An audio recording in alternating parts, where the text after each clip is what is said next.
अस्सलाम वालेकुम दोस्तों, तो यार क्या हाल है। आज की इस वीडियो में हम बैंक रिकन्सिलिएशन स्टेटमेंट 2014 रेगुलर का क्वेश्चन सॉल्व करेंगे। ठीक है, तो चलिए स्टार्ट करते हैं विद रीडिंग आवर क्वेश्चन।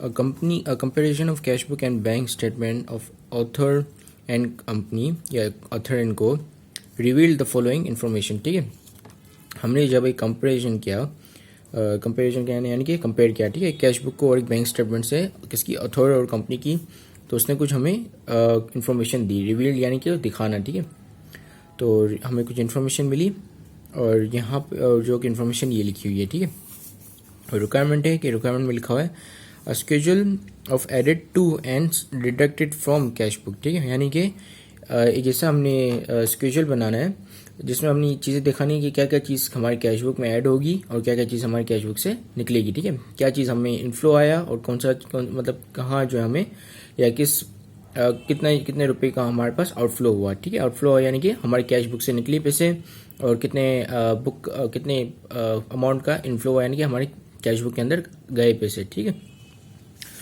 तो let's start with our first entry.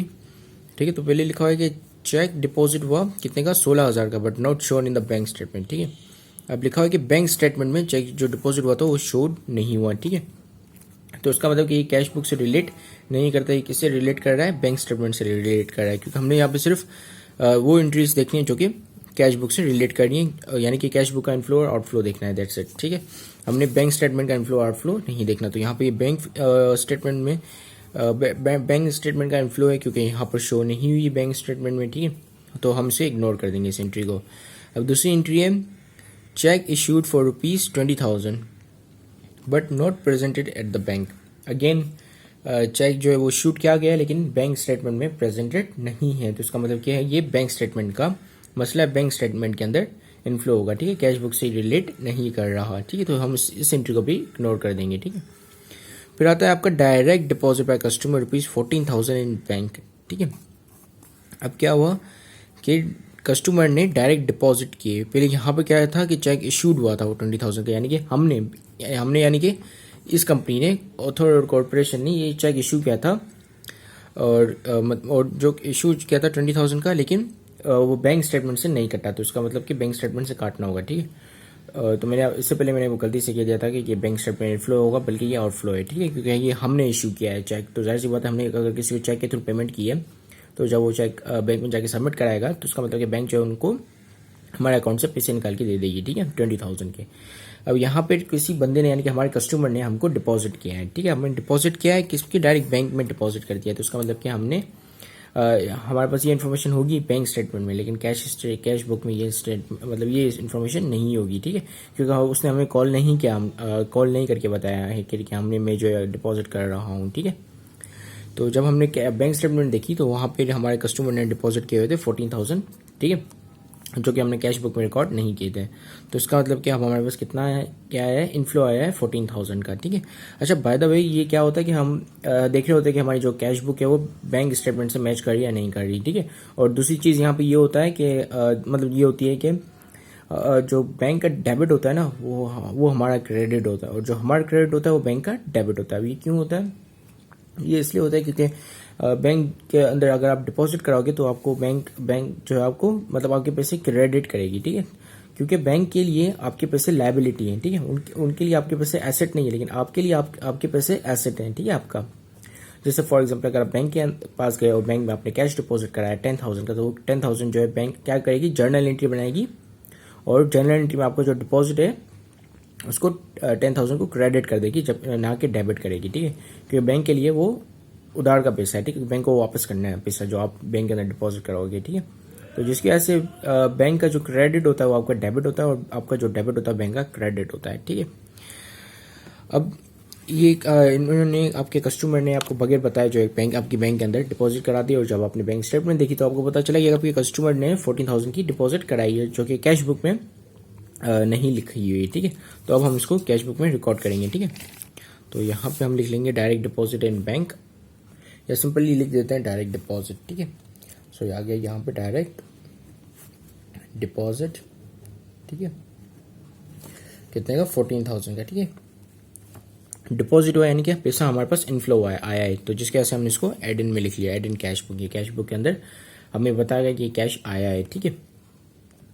तो ये एंट्री हो गई। अब लिखा हुआ कि डिसऑनर्ड चेक ₹8,500, ठीक है। तो यानी कि हमने 8,500 रुपीज़ का चेक, जब हमारे पास चेक है, ठीक है, अब हम 8,500 रुपीज़ का, अब हम गए बैंक और मतलब किसी और के अकाउंट है, ठीक है, हमारा अकाउंट नहीं है, हमने ये चेक को विड्रॉ कराने की कोशिश की, ठीक है, ताकि हमारे पास पैसे आ जाएं, ठीक है। तो क्या हुआ कि वो चेक जो है वो डोंट डिसऑनर्ड निकला यानी कि बाउंस हो गया यानी कि उसके अकाउंट में इतने पैसे ही नहीं थे कि हमारे जो है वो हम जो है फंड निकाल सके, ठीक है, जितना हमें हमारी रिक्वायरमेंट है, जो कि हमारी 8,500 है, ठीक है। तो 8,500 का क्या चेक जो हमने बैंक को दिया, बैंक ने बोला कि भाई इनसफिशिएंट फंड है, जिस बंदे की बैंक अकाउंट से आप पैसे निकाल रहे हो उसकी जो बैंक अकाउंट है वो खोखली लगी हुई है, उसमें पैसे ही नहीं है, ठीक है। तो क्या हो गया यहाँ पर, हमें हमारा जो चेक के थ्रू हमने प्रीवियसली रिकॉर्ड कर लिया था कि हमारे पास 8,500 का इनफ्लो हुआ है, ठीक है। लेकिन जब उसको जो हम फिजिकल कैश की फॉर्म में निकालने के लिए गए, तो फिर हमें पता चला कि ये तो डिसऑनर्ड है चेक, ठीक है। तो जिसके वजह से हम क्या करेंगे, इसको फिर से माइनस कर देंगे। तो इसका मतलब कि ये कैश शो कर रहा है, ये आउटफ्लो शो कर रहा है, यानी कि डिडक्ट कर देंगे हम कैश बुक में से, ठीक है। तो डिसऑनर्ड चेक यहाँ पे हम लिखेंगे, ठीक है, डिसऑनर्ड चेक, ठीक है। तो डिसऑनर्ड चेक आ गया हमारा 8,500 का। अब हमारे पास डिसऑनर्ड चेक वाली भी एंट्री हो गई। अब लिखा है कि बैंक सर्विस चार्जेस ₹1,000, बैंक ने अपनी सर्विस चार्जेस ली 1,000, ठीक है। तो ये क्या होगा, ये हमारे कैश बुक में से डिडक्ट की साइड पे यानी कि आउटफ्लो हुआ, ठीक है। तो आउटफ्लो की साइड पे हम लिखेंगे इसको, ठीक है, यानी कि डिडक्ट हुए, पैसे गए हमारी कैश बुक में से। कैसे गए, क्योंकि क्या हुआ कि बैंक जब सर्विस चार्ज लेती है 1,000, तो वो क्या करती है, बैंक स्टेटमेंट में मतलब वो ले लेती है, ठीक है, आपके अकाउंट में से निकाल लेती है। अब आपको पता नहीं है कि उसने जो मेरे अकाउंट में से निकाल लिया, अब आपको कब पता चलेगा, जब आप बैंक स्टेटमेंट देखोगे, ठीक है। तो जब आपने बैंक स्टेटमेंट देखी तो पता चला कि 1,000 रुपीज़ आपके अकाउंट से एज अ सर्विस चार्ज निकाले गए, और ये 1,000 जो आपने कैश बुक में रिकॉर्ड नहीं किए थे, ठीक है, क्योंकि कैश बुक और बैंक स्टेटमेंट टैली करनी चाहिए आपकी, यानी कि बराबर होनी चाहिए, ठीक है। तो अब हम क्या करेंगे कि ये सर्विस चार्जेस निकाल लेंगे कैश बुक में से, ठीक है। तो हमारे कैश बुक में से कौन सी साइड पे आएगा, आउटफ्लो की साइड पे आएगा, यानी ये डिडक्ट कर देंगे, ठीक है। तो यहाँ पे हम लिख लेते हैं सर्विस चार्जेस, ठीक है। तो जैसा कि आप देख रहे हैं कि हमने यहाँ पे ये डिडक्ट कर दिया, ठीक है, 1,000 लेस कर दिया कैश बुक में से, ठीक है। अब हम देखेंगे इसके अलावा हमारे पास क्या क्या एंट्रीज हैं, ठीक है। फिर आपके पास है मार्कअप क्रेडिटर बाय बैंक ₹500, ठीक है। मार्कअप क्रेडिटर लिखा हुआ है, इसका मतलब क्रेडिटर कौन है, आप हो, क्योंकि आपने पैसे दिए हैं बैंक को, ठीक है। मैंने अभी आपको बताया था कि हमारा जो डेबिट होता है बैंक का क्रेडिट होता है, क्योंकि हम जब भी पैसे देते हैं तो बैंक उन पैसे को क्रेडिट करती है, ना कि डेबिट करती है, ठीक है, क्योंकि बैंक ने वो पैसे वापस लौटाने होते हैं आपको, ठीक है। तो मार्कअप क्रेडिटर बाय बैंक यानी कि आपने जो पैसे रखवाए थे बैंक के ऊपर, उस पर आपको मार्कअप मिला, मार्कअप यानी कि प्रॉफिट, ठीक है। प्रॉफिट कितने का, 500 रुपीज़ का प्रॉफिट मिला, और ये प्रॉफिट जो आपकी बैंक स्टेटमेंट में चला गया, और कैश बुक में आपने इसकी कोई भी एंट्री नहीं की हुई थी, क्योंकि अभी तक आपने जो है बैंक स्टेटमेंट नहीं देखी हुई थी, ठीक है।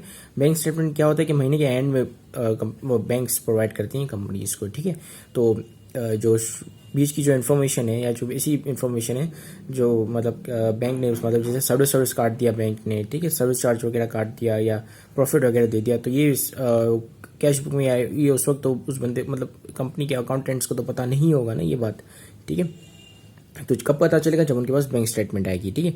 तो बैंक स्टेटमेंट आई, उसमें उन लोगों को पता चला कि बैंक ने जो है वो 500 रुपये प्रॉफिट दिए, ठीक है, जो कि कैश बुक में अभी रिकॉर्डेड नहीं हुई है। तो क्या करेंगे, ये हम इसको इनफ्लो कर देंगे कैश बुक में, ठीक है। कैश बुक का ये हमारे पास ये इनफ्लो है, ठीक है। तो यहाँ पे हम लिखेंगे मार्कअप, ठीक है, 500 का ये हमारे पास इनफ्लो हो गया, यानी कि बैंक के अंदर मतलब हमारे पास पैसा आया, ठीक है, कैश आया हमारे पास, क्योंकि हमें प्रॉफिट मिला, ठीक है। तो ऑब्वियसली कैश जब प्रॉफिट मिलेगा तो हमें कैश आएगा, ठीक है। अब हमारे पास है इसके अलावा check for ₹4,050 issued, 4,050 rupees issued to supplier was wrongly recorded in cash book as ₹40,500, ठीक है। अब क्या हुआ कि हमने जो है चेक दिया कि 4,500, तो हमें रिकॉर्ड करना चाहिए था, या इन बैंक ये जो कंपनी के अकाउंटेंट्स हैं उनको रिकॉर्ड करना चाहिए था कि 4,500 का आउटफ्लो हुआ, ठीक है, क्योंकि उन लोगों ने चेक इशू किया अपने किसी भी सप्लायर्स लिखा हुआ है ना यहाँ पे, हाँ, सप्लायर्स कौन होते हैं, सप्लायर्स को बेसिकली अगर फाइनेंशियल टेक्निकल टर्म्स में बोले तो उसको हम वेंडर्स बोलते हैं। वेंडर्स यानी कि जहाँ से आप अपना रॉ मटेरियल लेते हो, ठीक है। तो सप्लायर्स को इन्होंने अब 4,550 रुपीज़ का चेक दिया, ठीक है, जबकि चेक कितने का अकाउंटेंट्स ने लिख लिया कि 40,500 का चेक लिख लिया। तो यानी कि वो लोग ये शो कर रहे हैं कि हमारे कैश बुक में से या कैश जो है हमारे यहाँ से 40,500 का गया, लेकिन एक्चुअल में कितने का गया, 4,500 का, ठीक है। तो अब इसको करेक्ट किस तरह करेंगे, हम करेक्ट इस तरह करेंगे कि इन दोनों का जो डिफरेंस होगा उसको हम इनफ्लो कर देंगे, ठीक है। यानी कि कैश आ गया इतना, तो ये जो हमें बैलेंस कर देगा दोनों कैश बुक को और हमारी जो बैंक स्टेटमेंट है उसको, ठीक है। तो इसके लिए let me just get the calculator. तो इन दोनों का डिफरेंस कितना आ गया, 36,450। तो 36,450 को हम इनफ्लो कर देंगे, ठीक है। सो करेक्शन ऑफ एरर यहाँ पे हम लिखेंगे, ठीक है, 36,450, ठीक है। इसको हमने इनफ्लो कर दिया यानी कि ऐड कर दिया कैश बुक में, ठीक है। अब ऐड क्यों किया था, क्योंकि प्रीवियसली हमने ज़्यादा पैसे निकाल लिए थे, ठीक है।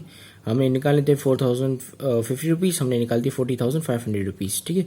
तो बाकी जब पैसे मैं ऐड बैक कर दूंगा तो ये जो मैंने ज़्यादा पैसे निकाल लिए थे ये मतलब इनको पूरा कर देगा, ठीक है। क्योंकि अगर मैं अब 40,500 में से माइनस करता हूँ 36,450, तो ये मुझे कितना दे देगा, ये मुझे दे देगा 4,050 रुपीज़, जो कि एक्चुअल अमाउंट हमने निकालनी थी, ठीक है। तो वो निकल जाएगी, ठीक है। और तो बाकी जो हमने एक्स्ट्रा अमाउंट निकाल ली उसको हमने फिर से डाल दिया, ठीक है।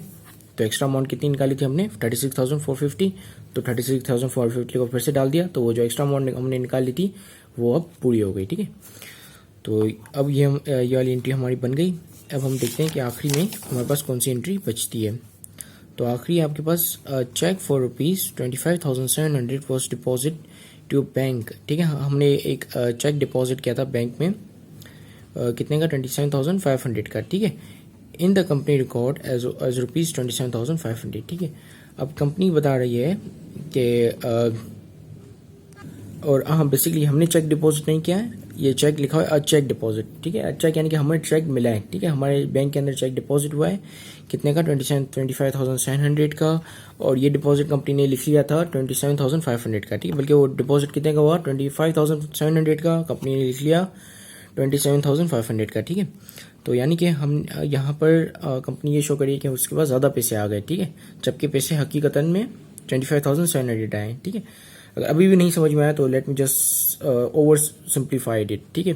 देखो कंपनी को मिले कितने, 25,700, ठीक है। कंपनी को कितने मिले एक्चुअल में 25,700, लेकिन कंपनी ने कितने रिकॉर्ड किए, 27,500, ठीक है। कंपनी को 25,700 मिले, लेकिन कंपनी ने अपनी स्टेटमेंट में लिखा कि भाई हमें मिले 27,500, ठीक है। तो जितने आप ज़्यादा मिल गए उतने आप कैश को आउटफ्लो कर दोगे, यानी कि उतना कैश आप निकाल दोगे, तो ये मतलब सही हो जाएगा, ठीक है।